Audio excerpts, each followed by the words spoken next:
घर की बेटी दाल बराबर। आन्या डांस करने में उस्ताद। एक स्टेप जो वो देख लेती तो हूबहू उसे उतार देती। अरे आन्या बेटा, मेरी बेटी को भी डांस सिखा देना, उसका एनुअल प्रोग्राम है। हाँ आंटी, क्यों नहीं, अब कल शाम उसको भेज देना, मैं सिखा दूंगी। हाँ हाँ, नचनिया ही बन, आस पड़ोस के लोग तुझे इस्तेमाल कर रहे हैं। माँ, इस्तेमाल मेरा नहीं कला का हो रहा है। नाचना एक कला है, कला।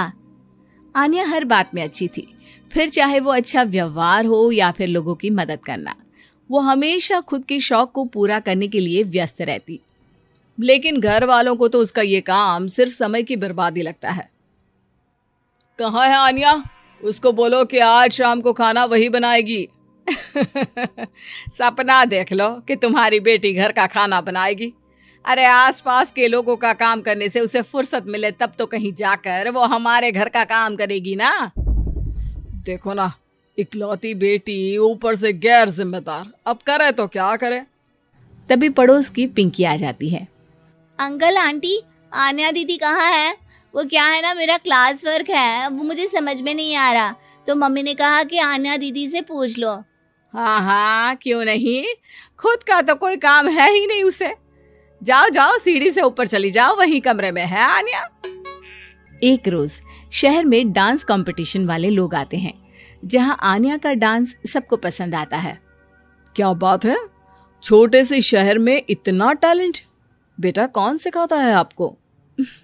कोई नहीं सर, वो क्या है ना, मैं टीवी देखकर सीख जाती हूँ। अरे वाह, और आपके मम्मी पापा कहाँ हैं? वो नहीं आए? नहीं, वो लोग नहीं आए हैं।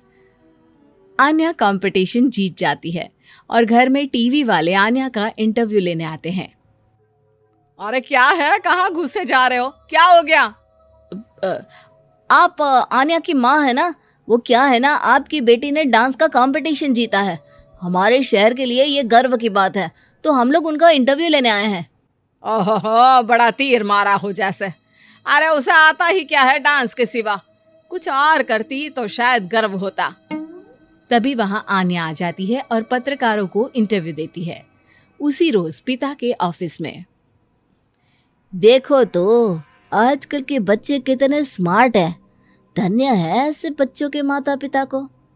और किस्मत वाले होते हैं ऐसे माता पिता, वरना मेरी बेटी तो किसी काम की नहीं, सारा दिन बस नाच गाने में ही दिमाग लगाती रहती है। अरे वो बच्ची हमारे शहर की ही है, कितना नाम कमा रही है डांस में, हम तो उसकी बात कर रहे हैं। अच्छा, कोई डांस में भी नाम कमा सकता है? अरे दे देना भाई पेपर की कटिंग, दिखाऊंगा आन्या को भी मैं।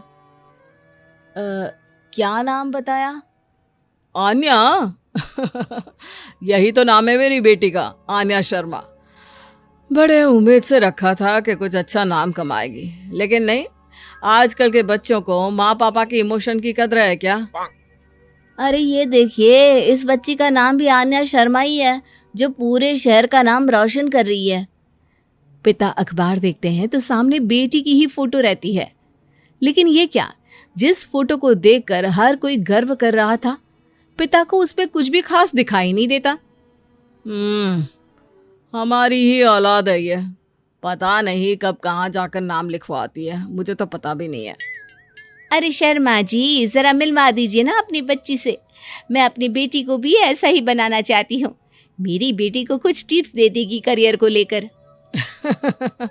अच्छा, ये दिन आ गया आपकी बेटी के, ले आइए कभी भी, लेकिन बाद में अफसोस ना करिएगा। सभी को आन्या के पिता की बात पर हैरानी होती है कि इतनी टैलेंटेड लड़की के माता पिता आखिर उससे चाहते क्या है। पिता घर आते हैं और माँ से कहते हैं, पता है तुम्हारी लड़की क्या कर रही है, या फिर ऐसे ही व्यस्त रहोगी हमेशा? अरे पता है मुझे, पर आपको कैसे पता चला? अरे कुछ पत्रकार आए थे, पता नहीं कहाँ कौन सा कंपटीशन जीत कर आई है। नजर रखा करो उस पर। तभी वहां पड़ोसन आ जाती है, जो पति पत्नी दोनों ही डॉक्टर होते हैं। नमस्ते भाभी, बधाई हो आपको आन्या की कामयाबी की।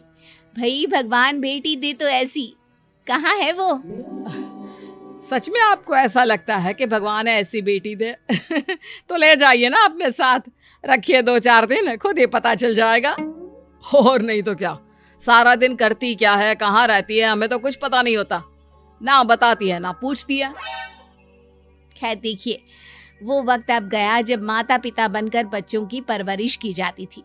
अब तो बच्चों को साथ बिठाकर बात करना जरूरी है। वो क्या कहते हैं, बच्चे के दोस्त बने। तो क्या आप दोनों अपनी बेटी के दोस्त हैं?